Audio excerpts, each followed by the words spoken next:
I want to go across to Singapore to Aninda Mitra, who's head of economics Southeast Asia at ANZ. What do you make of this talk? NK Singh saying this can actually be a shock in our budget. Do you think there are great expectations? Do you think we'll be disappointed? What are you hearing? Aninda. Well, sitting here in Singapore, our key views are that we need to see a budget that brings into some semblance, brings in a semblance of macro stability. The fiscal deficit is not just about the debt ratio or the debt trends anymore. It's about basic macro stability. Is the budget going to result in sparking more domestic investment and higher growth? Is it going to bring down the savings investment gap and the financing of which is becoming more and more tenuous? So these sort of things are what the markets are looking out for. Keep in mind, India is now growing at a rate that is slower than Indonesia.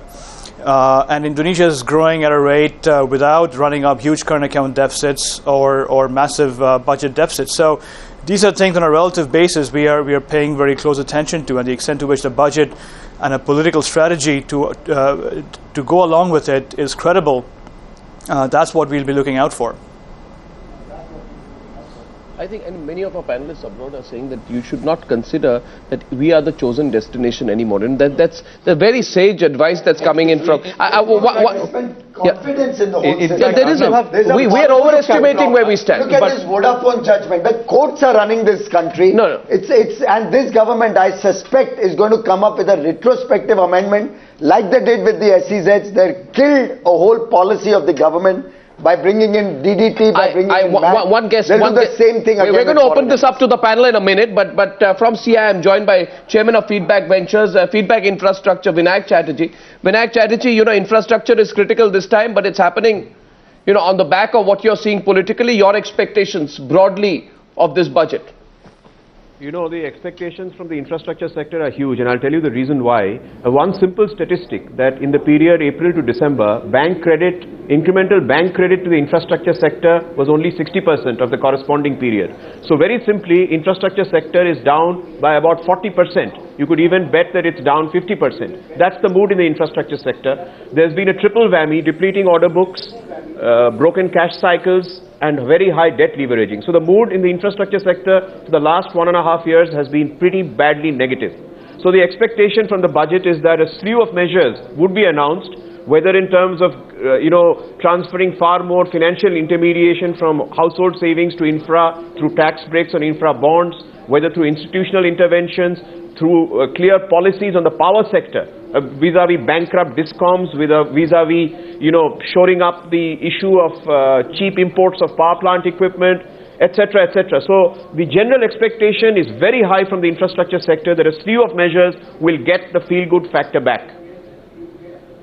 Vinayak Chatterjee, thank you very much for laying it out. One last question to Mohandas Pai. Mohandas Pai, eventually it's about politics. Yes, sir. I just heard that Dinesh Trivedi walked into a cabinet meeting and he said, I'm still very much here. Nobody's told me to go.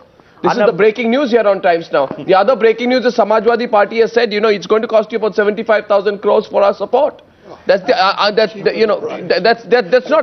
saying it officially. That's the unofficial word. So there's no free lunch this government is getting. Mohandas Pai, bad situation, isn't it, for Pranab Mukherjee? Yeah, it's a bad situation, Arnab, and I think what we need, number one, is fiscal consolidation, like all of us are saying, because the heart of the problem for India is very, very high borrowing. The government's taking away most of the savings of the people, putting into unproductive expenditure, rising inflation, which is hurting the common man and making his life unbearable. Unless he restrains his borrowing and reduces borrowing, we will not see reduced interest rates, will not find money for infrastructure, will find higher subsidies and greater inflation. So I think we should not accept any sops. We should expect him to consolidate fiscally. That is the number one problem that he has to do. If he does that substantially, that will be the shock and awe for everybody. Okay, one last question. Shock and awe is going to be on the negative side. It can touch both ways. I'd like a good shock and awe. When I come back, I'm going to open this up to the shock and awe argument. I promise you. What the definition of shock and awe the bar has been lowered to such an extent that what we really do want is that to let the government not make any mistakes. That's all. Never mind the positive things. And let them talk to their cabinet colleagues before coming to parliament at least, and the leaders of various parties and the potential allies. Okay, one quick word from CII, and I'd like to take that from Vikram Mehta of Shell. Oh, wow. Thank you very much, Vikram Mehta. Good morning, Vikram Mehta. Yeah, you know, what are you looking at? Everyone has different agendas. What's your agenda this morning? Well, on behalf of the oil and gas sector, my hope is that the finance minister will address, of course, the subsidy issue for all the reasons that have been identified earlier by your panel, but more specifically in order to restore the financial health and balance sheet of the oil companies. The oil companies, specifically the oil marketing companies, have a completely eroded balance sheet so that they are not able to invest for the future. The oil exploration company, ONGC, also shares in the burden of subsidies, so they are also faltering in their exploration program. So that's the first hope. The second hope is that natural gas, which has got to be the fuel for the near future, near and medium-term future, has to be encouraged.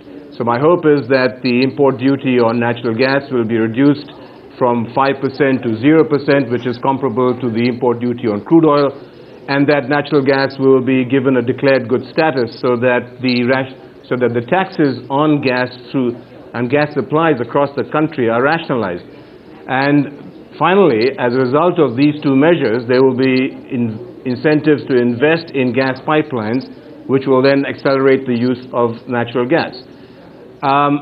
Final hope, I guess, is that the energy sector, taking a longer-term view, will be incentivized to invest in R&D for clean energy. Now, this is a very important step that needs to be taken now, because we cannot remain a fossil fuel-dependent economy indefinitely. It has environmental implications, and it also, of course, has the financial consequences that we are facing today. So these are hopes. Now, how many of these hopes are going to be realized remains to be seen. This is a highly political issue. I don't have to say that. The finance minister has many balls up in the air. Whether he can land each of them is another matter. But let's hope against hope. Well, let's hope against hope. Vikram Mehta, thank you very much for joining us from CII. I'd like to talk to you once again after the budget if you have the time. Thank you very much indeed. And NK Singh, don't go away, because I'm going to take a very short break. And we have so many reactions from the panel to the talk of a shock and awe budget. We're going to try and draw out more from NK Singh on what he means by shock and awe. What is the definition of shock? What is the threshold of awe?